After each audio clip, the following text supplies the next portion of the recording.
Rasulullah.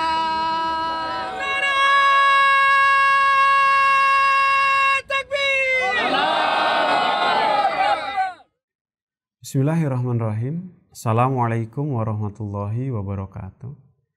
Para penentang pendiri Jemaat Ahmadiyah juga telah melontarkan tuduhan kepada beliau bahwa beliau, nauzubillah, telah menghapuskan jihad yang merupakan salah satu kewajiban dalam Islam. Tuduhan ini sama sekali tidak berdasar. Karena jihad adalah suatu kewajiban penting dalam Islam. Mengenai kedudukannya yang penting dan wajib itu, terdapat keterangan yang demikian jelas dalam Al-Quran Karim dan juga hadis-hadis Nabi Shallallahu Alaihi Wasallam. Jihad adalah sesuatu kata mendalam yang mengandung makna yang luas. Para ulama dan juga fuqaha telah mengakui banyak macam dalam jihad. Jihad bin nafs, jihad bil mal, jihad bil ilm, jihad bil akbar, jihad kabir, jihad asgar, dan sebagainya. Sejauh yang berkaitan dengan jihad asgar, yakni jihad bisaif, jihad dengan pedang, para ulama dan juga fuqaha sebelum pendiri Jemaat Ahmadiyah telah memberlakukan kondisi khusus dan persyaratan untuk jihad jenis ini yang dalam istilah Al-Quran disebut sebagai qital. Malangnya, beriringan dengan jangka masa yang panjang, di kalangan umat Islam sendiri telah timbul makna yang keliru tentang jihad. Yani jihad itu diartikan menyebarkan Islam melalui peperangan dan kekuatan pedang. Mengenai hakikat jihad Islami, dapat kita saksikan bagaimana penjelasan dari pendiri Jemaat Ahmadiyah. Hazrat Mirza Ghulam Ahmad alaihissalam bersabda, Allah Ta'ala telah mengutus saya supaya saya mengangkat hasanah-hasanah yang telah terkubur itu, dan supaya saya membersihkan lumpur kecaman-kecaman yang telah dilumurkan pada permata-permata yang berkilauan itu. Pada saat ini, gairat atau harga diri Allah Ta'ala sedang sangat bergejolak untuk membersihkan kehormatan Quran Syarif dari noda kecaman dari setiap musuh yang kotor. Ringkasnya, dalam bentuk demikian, yakni para penentang ingin dan melakukan serangan melalui pena, maka betapa merupakan suatu kebodohan bila kita mau berkelahi dengan mereka menggunakan senjata. Saya katakan kepada kalian dengan sejelas-jelasnya, dalam kondisi demikian, jika ada orang yang membawa nama Islam lalu menggunakan cara peperangan sebagai jawaban, berarti dia merusak nama baik Islam. Dan Islam tidak pernah punya keinginan untuk mengangkat pedang tanpa makna, tanpa keperluan.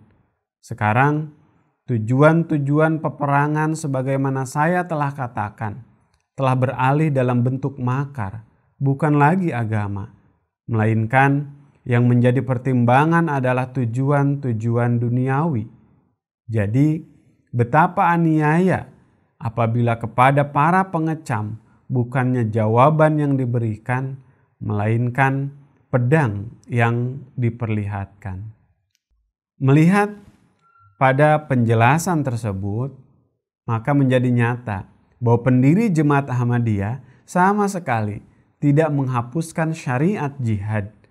Hanya saja untuk konteks jihad bisaif atau qital, perang, ya, tidak dibutuhkan pada saat itu. Karena apa?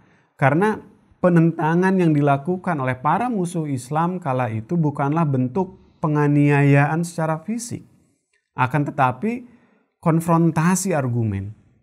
Sehingga akan terlihat aneh dan terbelakang umat Islam ini jika keberatan mereka itu kemudian dibalas dengan acungan pedang. Lebih lanjut, Hazrat Mirza Ghulam Ahmad alaihissalam menyatakan, sekarang beriringan dengan zaman, aspek peperangan telah berubah. Oleh karena itu penting untuk pertama menggunakan kalbu dan pikiran, dan lakukanlah pensucian terhadap jiwa-jiwa, dan mintalah bantuan serta kemenangan dari Allah Ta'ala dengan kebenaran dan ketakwaan. Ini merupakan hukum yang tetap dan prinsip yang permanen dari Allah Ta'ala. Jika orang-orang Islam ingin berhasil dan menang dalam pertempuran dengan hanya mengandalkan mulut dan kata-kata saja, itu tidaklah mungkin. Allah Ta'ala tidak menghendaki ucapan dan kata-kata kosong. Yang Dia inginkan adalah ketakwaan yang hakiki dan Dia menyukai kesucian sejati. Sebagaimana Dia telah berfirman bahwa sesungguhnya Allah beserta orang-orang yang bertakwa dan orang-orang yang berbuat kebaikan. Seruan penuh makrifat ini bukan hanya sebuah ajaran yang kosong dari teladan. Sejarah telah mencatat Hazrat Mirza Ghulam Ahmad demikian berani tampil ke muka menghadapi banyak diskusi dengan kalangan-kalangan yang menyerang Islam kala itu. Betapa banyak juga buku-buku yang telah beliau tulis sebagai jawaban atas keberatan-keberatan mereka terhadap Islam, khususnya dari pihak Kristen yang memiliki misi besar kristenisasi di Hindustan. Pendeta Imamuddin, Pendeta Takhardas, Pendeta Abdullah Atam, Padri Fateh Masih, Alexander Dowie telah merasakan bagaimana tajamnya argumen pendiri Jemaat Ahmadiyah yang telah mematahkan misi mereka. Bahkan tak sedikit dari mereka yang mengamati peristiwa-peristiwa itu beralih kemudian memeluk Islam. Dalam mengakui upaya membela Islam yang dilakukan oleh Hazrat Mirza Ghulam Ahmad alaihissalam, Kristen menjadi sangat berhati-hati berurusan dengan beliau. Church Family, sebuah majalah gereja Anglikan, menulis, "Kita jangan melakukan upaya untuk menyangkal tulisan-tulisan yang diterbitkan di bawah naungan Mirza Ghulam Ahmad. Karena ia akan membuat beberapa volume literatur melawan kekristenan, seperti akan menghancurkan otoritas Alkitab sama sekali." Perjuangan membela Islam oleh pendiri Jemaat Ahmadiyah juga meninggalkan kesan yang mendalam dalam pikiran orang-orang Islam.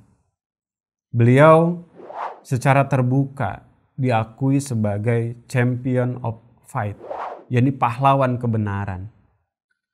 Dariaz Hind dari Amritsar menulis pada tanggal 1 Maret 1886 bahwa jasa-jasa yang luar biasa dan prestasi rohani yang tinggi Mirza Sahib terlalu besar bagi observasi kami yang sederhana dalam jurnal kami. Alasan meyakinkan dan argumentasi yang brilian yang beliau kemukakan guna mendukung Islam dan kebenaran begitu indah, secara tidak diragukan lagi bahwa ia telah unggul dari tulisan-tulisan ulama-ulama terdahulu maupun lama dalam hal kefasihan dan presentasi. Surat kabar ini juga kemudian menggambarkan beliau sebagai pride of Islam, ini sebagai kebanggaan Islam. Sikap yang ditujukan oleh pendiri Jemaat Ahmadiyah kala itu mengingatkan kita kepada kebijakan Rasulullah Shallallahu Alaihi Wasallam. Tatkala orang-orang kafir Quraisy meningkatkan penentangannya dan sikap mereka yang tak bersahabat, Allah Ta'ala menurunkan perintahnya, "Wala tuti'il kafirina wajahidhum bihi jihadan kabiro." Atas perintah Allah Subhanahu wa Ta'ala tersebut, Rasulullah Shallallahu Alaihi Wasallam tidak mengambil pedang, melainkan mengambil langkah yang lebih gencar dalam menyampaikan pesan-pesan Tuhan dan ajaran-ajaran Al-Quran. Dan itu disebut sebagai jihadan kabiro, sebagai jihad yang besar. Dari penjelasan ini kiranya menjadi clear bahwa tuduhan menghapus jihad yang dilakukan oleh pendiri Jemaat Ahmadiyah adalah muncul dari mereka yang tidak memahami kondisi dan hakikat ajaran Islam. Karena sikap yang diambil oleh pendiri Jemaat Ahmadiyah dalam merespon penentangan musuh-musuh Islam kala itu bahkan merupakan jihad kabir yang bahkan telah dicontohkan oleh Rasulullah Shallallahu Alaihi Wasallam. Assalamualaikum warahmatullahi wabarakatuh.